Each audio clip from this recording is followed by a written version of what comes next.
Ну что, мы начинаем нашу почти последнюю передачу, поскольку мы почти закончили выставку, и почти означает, что мы ее на самом деле закончили, осталось убрать лишние элементы, это как лестницы, но наши электрики не настолько ответственны, что они боятся убрать лестницы, а вдруг что-нибудь перегорит, и им придется опять тащить эту лестницу, вы потом увидите, где она стоит, и поймете, почему они ее держат. Но завтра все вынесем, привезут текст, и вот сейчас мы вас просто проведем по практически законченной выставке. Огромное достоинство всех людей, которые работали, как сказать, я им чрезвычайно благодарна, то, что мы закончили выставку за неделю до открытия. Это очень редко бывает, но мы лично заканчиваем почти всегда за 2-3 дня.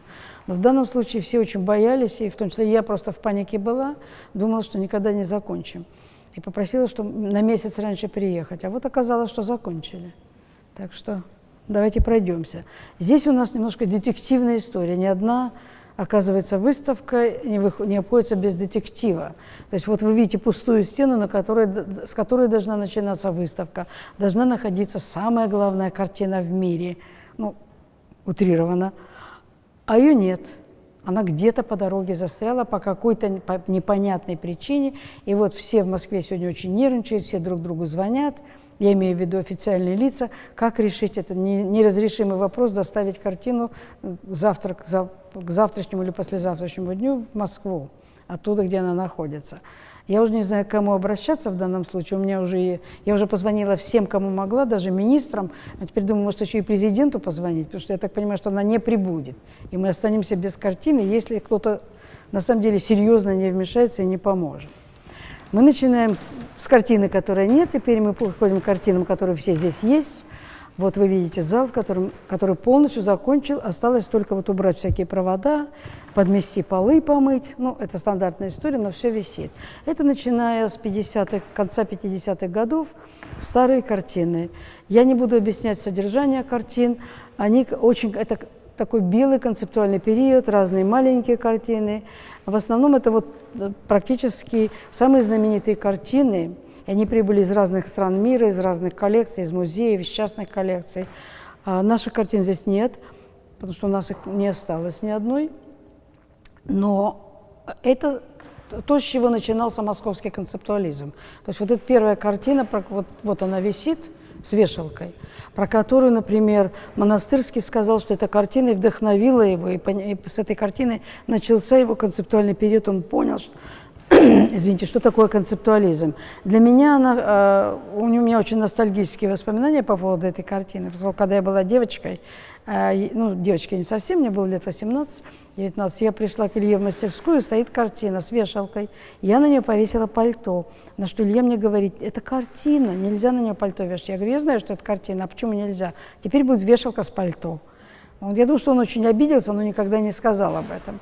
В углу стоит очень интересная картина. Это как бы такая немножко ироническая картина, она называется «Суприма». И это тот угол, который Малевич забыл нарисовать. Вот она пойдет сейчас, висеть будет в другом зале, она просто временно здесь ночует, чтобы никуда не убежала за ночь. И она пойдет в зал, где находится черный квадрат Малевича. Значит, квадрат он нарисовал, а угол по какой-то причине забыл, но мы решили ему помочь и его добавить.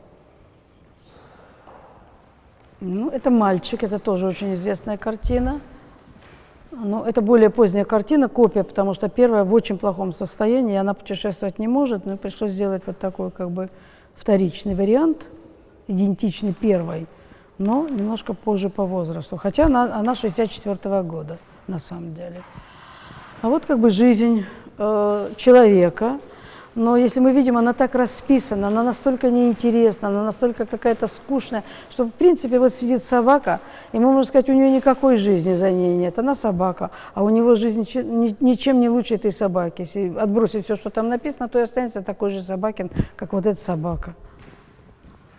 Тоже тут концепт более глубокий, я просто сейчас более упрощенно все это объясняю, потому что времени у нас мало, выставка очень большая. Сами придете и будете читать и смотреть. Тоже картины, которые очень ранние. Вот, например, «Смерть собачки Али». Я сейчас не помню, какой художник, но это была действительно история, когда художник выбежал на улицу, и машина задавила собачку. Вот в память этой собачки нарисована картина.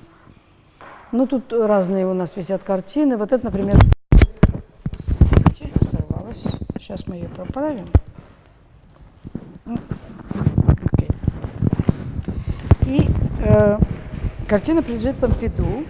Она оттуда приехала. Сегодня очень трудно брать картины, потому что чем больше проходит времени, тем больше музеи понимают, что вообще-то картины путешествовать не должны, потому что они портятся, и они стараются их больше не посылать. Давайте туда зайдем сейчас, покажем, потому что это полностью готовая инсталляция, все такая как бы, но ее почему-то называют коммунальной квартирой, но вообще, честно, она не коммунальная квартира, она просто часть инсталляции, которая называлась коммунальный апартмент.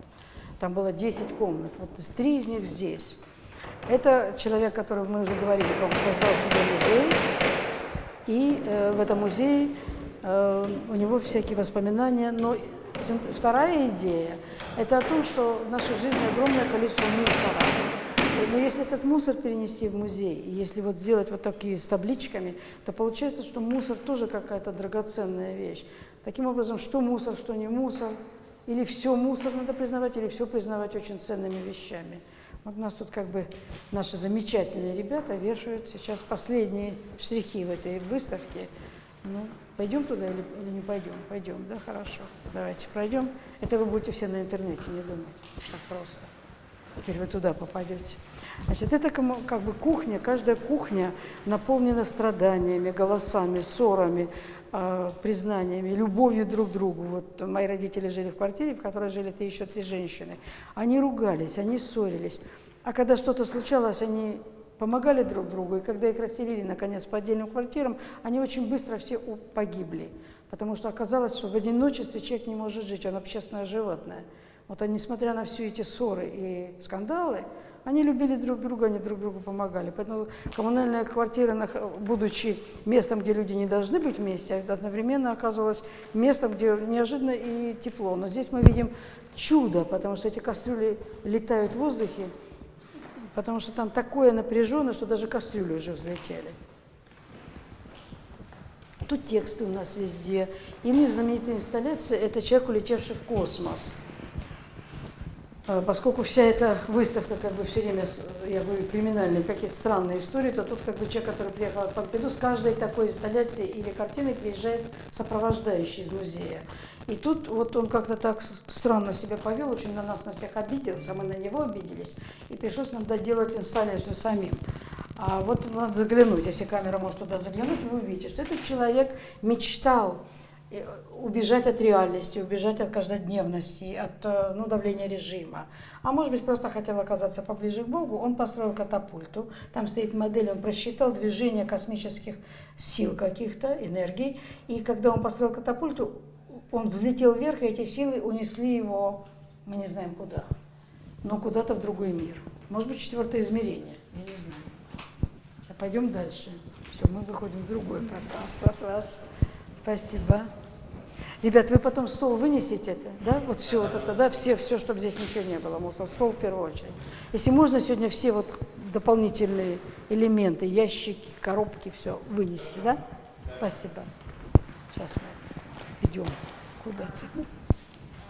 По альбому вопрос. Да.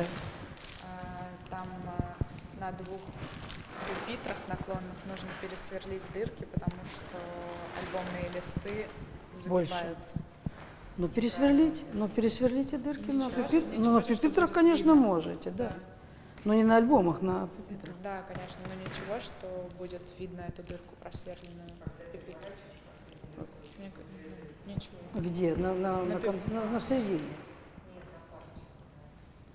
На наклонной. Они же в середине, почему будет видно? Когда закрываешь. Нет, это не имеет значения. Почти никто никогда не досчитывает, да. Хорошо, можете... Нет, можете просверлить, да. Еще вопрос, вот на этих листах, самих пластиковых, Старовойтов, Максим, они сделали сверху только по одному листу, да. А у всех остальных листов чуть-чуть разное расположение дырок, и поэтому некоторые листы там не совпадают. Не совпадает, поэтому нам нужно будет чуть-чуть расширить дырки. А как вы сможете сделать? Да. Ну да, надо делать, конечно. Ну, надо делать, чтобы это можно было читать, листать, конечно, да. И повесим в 3 ночи текст, Да. когда они закончат там. Хорошо. Да. Но я тогда подойду, я тогда не ухожу, пока я подойду, да. Здесь тоже как бы у нас картины разные. Вот тут мы как бы немножко с Ильей разошлись во мнениях. Он хотел эту комнату не вешать, все эти картины, сказал, будет плохо, не надо вешать, они совершенно к другому периоду относятся, по-другому сделаны. Но когда повесили, оказалось, что на самом деле очень хорошая комната, очень хорошо смотрится и вполне, так сказать, музейного качества работы. Все это нормально, можно спокойно развешивать. А дальше у нас 3 ночи. 3 ночи мы уже проходили с вами, когда они были в процессе работы. Вот законченная инсталляция. Значит, 3 ночи она называется потому, что сотрудники музея обнаружили, что ночью на этих картинах появились и двигаются только по ночам маленькие человечки. Посетители предлагают зайти внутрь, только не к картинам, а вот в это вот ограждение, и в бинокле посмотреть на маленьких человечков. И предупреждаем, что умные люди не будут двигать эти бинокли, потому что они понимают, что их установили не зря, они направлены на человечков. Чуть-чуть сдвинули, человечка не увидите. Чем больше будете крутить, тем меньше увидите. Не трогать, согнуться немножко, наклониться, можно там согнуть свои ножки и посмотреть на человечка. Еще раз повторяем, если увидите, что они двигаются, пожалуйста, сообщите администрации музея, потому что могут и убежать. Дальше мы пойдем в следующий. У нас такая темная комната, и там модели. Это комната с белыми человечками. То есть они уже из этой комнаты уже какие-то убежали, наверное. И вот тут они переселились на брюки. Вы сейчас увидите. Вот на какие-то детали не обращайте на мусор внимания, это уже как появляется потихоньку. Белые человечки на брюках в углу, белые человечки, пойманные в шкафу. А тут модели. Это модели инсталляций, которые, скажем, были построены, не были построены. Мы в какой-то момент поняли, что все инсталляции никогда не будут построены. Их 300 штук, коллекционеры их никогда не купят, это понятно, у них нет места. Музеи, не имея достаточно денег, тоже, наверное, не все купят. Но очень много в музеях, но тем не менее, огромная часть у нас в хранилище. И мы решили сделать такой музей нереализованных проектов. И мы сделали вот такие модели, чтобы люди в 3 измерениях все-таки видели, в трехмерном пространстве, правильно сказать, наверное, видели, как на самом деле инсталляция существует. Это реальная инсталляция, находится в Риме, в музее Макси. И это о том, где место нашего современника в этом мире. Вот, например, вы видите гигантские ноги, там половину картину, половину фигуры. Это люди из прошлого, картины барокко из прошлого в прекрасных золотых рамах в реальности, в инсталляции. Они смотрят что-то, то, что нам недоступно из прошлого. Мы только видим кусочки этого прошлого. Эти люди смотрят на современные фотографии, это наша реальность. Но есть еще один маленький мир, мир лилипутов. Нужно присесть на корточки, заглянуть, и там тоже какой-то мир, человечки, домики. И вот решить, кто же все-таки мы. В какой позиции мы находимся, где наш мир, где наше место и время. Это была такая задумана инсталляция, которая бы показывала историю России, это жизнь России. И тут должна быть музыка, и превращение музея Гугенхайм в Нью-Йорке в оперный театр. Это такой перформанс. Люди приходят в оперный театр, прекрасно одеты, садятся, и вот эти круги вращаются, фигурки все вращаются. И тут, значит, так, до революции, и песни все дореволюционные. После этого такого полупрозрачного неба революции. Вы видите там персонажи, если близко посмотреть, персонажи революции. Там Ленин, там есть абсолютно все солдаты, матросы. Опять музыка этого периода. Следующий этаж, следующее прозрачное небо, вы видите советское время. И персонажи советского времени вращается, музыка советская. Дальше идет перестройка. Опять с песнями, опять с музыкой, опять с вращающими фигурами периода перестройки. И, наконец, после перестройки. И тут у нас ангелы, бьющие в трубы. И музыка у нас тут не музыка, а у нас колокола церковный, так называемый красный звон. Я не знаю, если кто-то из вас ходит в церковь, то он прекрасно знает этот красный звон. А дальше та инсталляция, именем которой и называется вся выставка. В будущее возьмут не всех. Мы не предлагаем решение вопроса, мы не знаем, кому возьмут в будущее. Мы спрашиваем, так же, как все остальные художники. И вообще, наверное, все человечество спрашивает, возьмут меня в будущее или не возьмут. Кто решает этот вопрос? Как-то мы решаем, у нас дети, у нас внуки, что будет с нами, как мы попадем в это будущее. Через то, что мы создали, написали, композиторы, музыканты, поэты, кино, создатели фильмов. Любые креативные люди всегда, основной вопрос, который их волнует, возьмут ли нас в будущее. Поезд ушел, мы видим только его последний вагон. Художник опоздал, бросил печально свои картины, бросил всю оберточную бумагу и пакеты к этим картинам. Рельсы уже практически поломались, лестницы здесь не будет. Это еще идет строительный последний момент, когда электрики боятся, что что-нибудь случится, им придется эту лестницу опять перетаскивать через перила.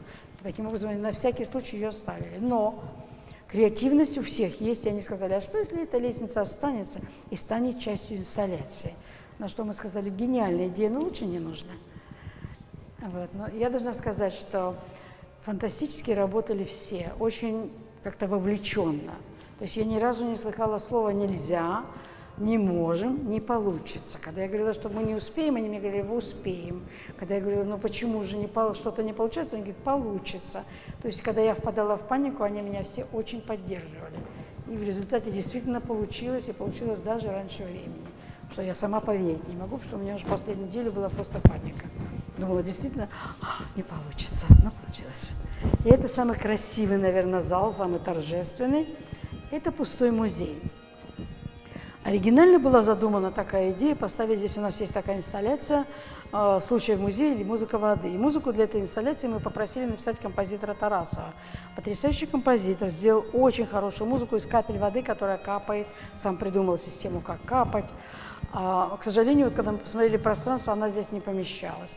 Поэтому мы приглашаем всех наших посетителей. Я понимаю, что к этому моменту вы устанете. Это очень много читать и очень много смотреть. Вот очень удобные скамейки. Я посижу, покажу.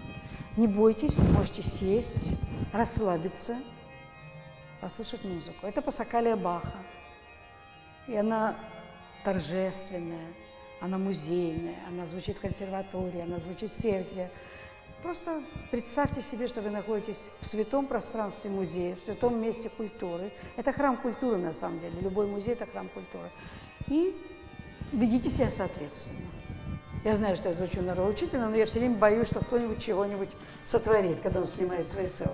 Я безумно боюсь селфи. Что столько уже вещей разрушено из культуры, что люди сами не понимают, что они делают. Это временный такой, знаете, вы ради момента вы разрушаете как бы то, что вы должны оставить своим детям. Но тут это тоже модели, это тут очень много всяких моделей. Вот, например, это Рейхстаг. Я не помню, в каком году нас пригласили представлять Россию. Они собрали художника от каждой страны, которая победила в войне, Второй мировой войне. Нам предложили выбрать, проект, который мы хотим сделать для Рейхстага. Это был заказ правительства Германии. Значит, от Франции был художник, от Америки был художник, от Германии 4, от России мы. Мы пришли, когда Рейхстаг был не реставрирован, и абсолютно почти все стены были записаны граффити, русские солдаты оставили свои подписи и свои послания. Это совершенно невероятно, невозможно трагические надписи. Это написано «Мамочка, я отомщу за тебя», «Сестренка, я всех фашистов перебью». Видимо, погибли люди, у них погибли семьи в лагерях, в деревнях. И эти мальчики и девочки, не знаю, наверное, там были, они на всех этих стенах расписываются и пишут эти послания в будущее. Очень страшные надписи. Я просто сфотографировала очень много, потому что я понимала, что их закроют, и они должны остаться для будущего. Практически у нас есть огромный альбом с этими надписями. И мы решили их подать как воспоминания о прошлом, сделать рамы, подсветить, и больше ничего не делать, только перевод на разные языки. И нам не разрешили, нам сказали, вы знаете, это такой, даже не сказали ничего, просто сказали, а какой проект вы предлагаете? А мы сказали, что мы уже предложили проект, на что нам ответили, нет, мы просто вас спрашиваем, а какой проект? И потом сказали, что мы бы хотели другой проект. И тогда мы просто ответили, что, вы знаете, художник не проститутка. Мы предложили вам проект, И если вам не нравится, мы выходим из проекта. Мы вышли из этого проекта. А дальше вот как бы тоже другие проекты. Будут ко всему надписи, будут ко всему объяснения. Вот тоже у нас, кстати, мы очень много проектов построили в Германии, но какие-то нам не дали. Это был памятник Берлинской стене, человек, перелезающий через стену, или так называемый вечный мигрант. Вот сегодня невероятно актуальная вещь, потому что все строят стены, каждый пытается отгородиться от другой страны. Было соединение в какой-то момент народов, сейчас у нас разъединение стран, разъединение народов, делят территории. Люди застревают на этих стенах, застревают в каких-то пересылочных пунктах, довольно страшная история повторяется, и мы считаем, что это памятник просто как не только памятник прошлому, а такое страшное преддверие будущего, если начнут действительно в реальности возводить эти стены разделения. Это не обязательно физические стены должны быть. Следующий зал у нас библиотека. Да, мы еще пропустили библиотеку. Ну, мы просто заглянем на одну минуточку сюда. Здесь у нас альбомы, вот немножко картины. Сейчас она еще не закончена, она в процессе раскладывания этих альбомов. И можно садиться, можно перелистывать альбомы. Но я очень прошу вот как бы перелистывать их вот так. Не брать, просто вот взял вот тут и перевернул. А вот так возьмите, пожалуйста, аккуратно переверните, потому что обрываются вот здесь листы, и если вы оборвете, после вас уже, к сожалению, никто не сможет это смотреть, придется закрыть выставку, этот зал. Если немножко надо думать не только о себе, а о следующем человеке тоже. И аккуратно обращаться с вещами. Они очень интересные. Они не просто жизнь каждого персонажа, они о том, что еще как бы каждый альбом – это определенное направление в искусстве. И пытайтесь посмотреть со всех сторон. Да, это может быть как бы и детские рисунки, это литературное произведение, но это также референции к различным движениям художественным. И дальше некоторые уже почти последние комнаты – это современные картины. Это то, что Илья делает последние 10 лет. Ну, конечно, это не все картины, тут часть какая-то отобрана немножко в разных стилях, разные времена, разные годы. Ну, примерно, чтобы понимали, что здесь такое. Это тоже полностью законченная комната, здесь уже ничего вообще делать не надо. Вот так она будет выглядеть, вот так поставлен свет. То есть картины, мы не решили не освещать их так, как освещается сегодня современный музей. Сам зал полутемный, картины освещены так, как освещались в музеях раньше. И посмотреть на этот эффект. Ну, я не знаю, нам нравится, как понравится зрителю, это уже другой вопрос. Но мы берем шанс. Мы начали это делать в Эрмитаже, потом другая выставка была в Германии, мы сделали это там. И пока что очень положительный результат, потому что на самом деле видно глубину картины. Она становится картиной. Не просто какой-то там фотография на стене плоская. Она действительно выглядит как по-настоящему как картина, как должна выглядеть картина. Но, может быть, это тоже неправильный взгляд на вещи. Не знаю. Во всяком случае, нам так нравится. Дальше идет лабиринт. Но я думаю, что мы в лабиринт не пойдем, потому что это слишком долго. Мы оставим какую-то таинственную часть выставки для вас, прийти и самим его исследовать, заблудиться. Заблудиться вы не можете, я вас сразу предупреждаю, не впадайте в панику. Там всего один вход и один выход. То есть в конце концов, конечно, из лабиринта вы выйдете точно так же, как вы выходите из лабиринта жизни. Мы в какие-то моменты в жизни впадаем в панику, мы думаем, что мы никогда не найдем конца. Поверьте мне, что мы его всегда найдем. Из любого положения есть выход. Нужно вечером лечь спать, утром проснуться и сказать, все равно найду выход. И найдется. И последняя комната у нас ангелы. То есть, выходя из этого тяжелейшего лабиринта, где вы будете чувствовать себя просто, не могу выбраться. Страшная трагедия жизни. Это его мама написала Ильи, когда ей было 83 года, написала воспоминания о своей жизни. И довольно страшно, довольно тяжело. И тем не менее, вот свет в конце коридора, как мы говорим, и он выводит вас в комнату с ангелами. То есть в самый трагический момент, когда вам уже очень страшно, вам не по себе, и вы чувствуете, что никакого выхода нет, строится вот такая лестница, поднимайся по ней кверху, и ангел обязательно придет тебя спасти. Я лично рекомендую оглянуться вокруг и посмотреть, потому что в каждом человеке заложено ангельское начало, не только дьявольское, и надо уметь просто его вытащить, и тогда человек всегда сделает что-то хорошее и вам поможет. Нужно уметь попросить. Я думаю, что на сегодня мы закончим, и в следующий раз, когда мы уже пройдем, это будет полностью законченная выставка. Все, до свидания.